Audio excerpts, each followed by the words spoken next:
The premiere of The Flash's sophomore season is next week, and we ran a lap with the cast to get a look ahead at what's shaken in Central City this year. All right, Andrew, your season finale, you had a lot of changes with time travel and even the multiverse. How different is your show going to be in season 2? A lot of it's going to be the same. You know, I don't think people should worry necessarily that all of a sudden there's going to be a very different show, but there are some seismic changes to the landscape, certainly to the city and to the villains, and there's going to be some new faces in S.T.A.R Labs. Is there a possibility we could see a universe where there's a Flash that's called Wally West? It's always been our desire to have Wally West on the show, you know, we'll just have to see how that plays out. Now, Iris West has a history of time traveling in the comic books.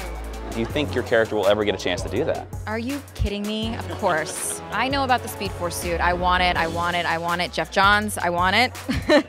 It would be really cool. It would be really, really cool. I don't know if we'll ever get to that. I've sent him photos. I'm like, you know about this happening. So he's aware that I'm aware. So I'm hoping eventually we'll see that. Now, John, we think the timeline might have been altered a little bit. Do you think we could see you out of a jail cell next season? Well, certainly one of the major objectives for Barry's entire life is to get Henry out. So I would certainly think that they can't stretch it out much longer. How that will manifest itself, I think, and what may happen as a result, I think it's going to surprise some people. So we got a glimpse of Killer Frost in the finale. So how excited are you to finally get to play the villainous Caitlin Snow? I'm beyond excited. I think it's so cool that she becomes Killer Frost. I don't know when it's going to happen, but obviously I'm keeping my fingers crossed that it's sooner rather than later. Where you found out Reverse Flash was a murderer, how does that propel your relationship in season 2? It's tough, and I think it's kind of a slow burn for all of us, especially for Caitlin in season 1. I mean, she actually was in a complete state of denial. And I think to a certain degree, Cisco was too, especially when Joe asked him to run the blood sample from the old Allen house against the Harrison Wells blood samples. Last season you were Earbon Thawne, posing as Harrison Wells. In season 2, will you actually get to play Harrison Wells? The real one? The nice thing is, like by my count last year, I played 4 characters, and you know, my starting point has always been Reverse Flash. That's not going to change. The nice thing about our season 2 is, and I genuinely mean this, and a full credit to the writers, we're not interested in repeating what we did in season 1. From the beginning, the writers have been fearless in trying new stuff and getting story out there. And I think if people watch the show, that's one of the reasons I think they watch it, because it's just every week we're going to give them as much as we can. We know from the finale that Cisco was affected by the particle accelerator blast too, and just how he's been affected and what the challenges and dangers of that are definitely you know, part of the ongoing storyline in season 2.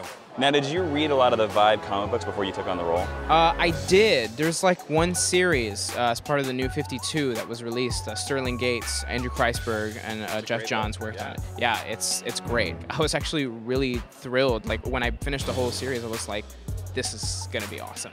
I could only hope that Cisco would become a superhero, and I still don't really know, you know what I mean? But you probably geeked out pretty good when you put on those Vibe sunglasses. Oh yeah, and I love the way they filmed it. It was like a legendary hero moment, so to speak. Now, DC Collectibles just made an action figure of your Flash. Yeah. How cool is it to have an action figure yourself? I think the only person whose mind is blown more than mine about that is my mom, just because she bought so many action figures for me as a child, and I used to film like just like frame by frame movies with action figure. Oh yeah, I mean, like I was an action figure fanatic as a kid. I mean, I still have like Superman, Batman, Flash action figures everywhere in my place. So to be able to add like myself, I mean, for a superhero action figure fan growing up, to have my own action figure as a superhero, it's I can't even put it into words. It's pretty cool. Is there a part of your mind that is just hoping and aching that they'll give you a version of the Flash suit to wear? Oh God, no.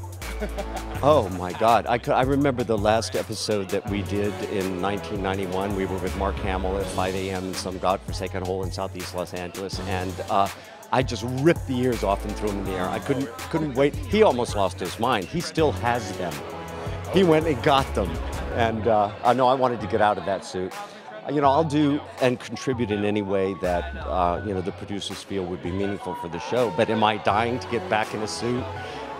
Maybe it's a little more comfortable now than it was. I hope for Grant's sake that it is. Now, can you give our fans a quick hint or a tease of something that you think is really cool that we're going to see in season 2? In the second episode, Barry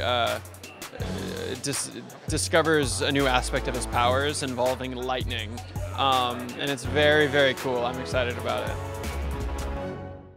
The Flash Season 1 is now available on Blu-ray and DVD, so go pick up a copy, then order a bunch of pizzas, and binge in every sense of the word. Then make sure you click subscribe so you can keep up on all of your favorite DC TV shows right here on DC All Access.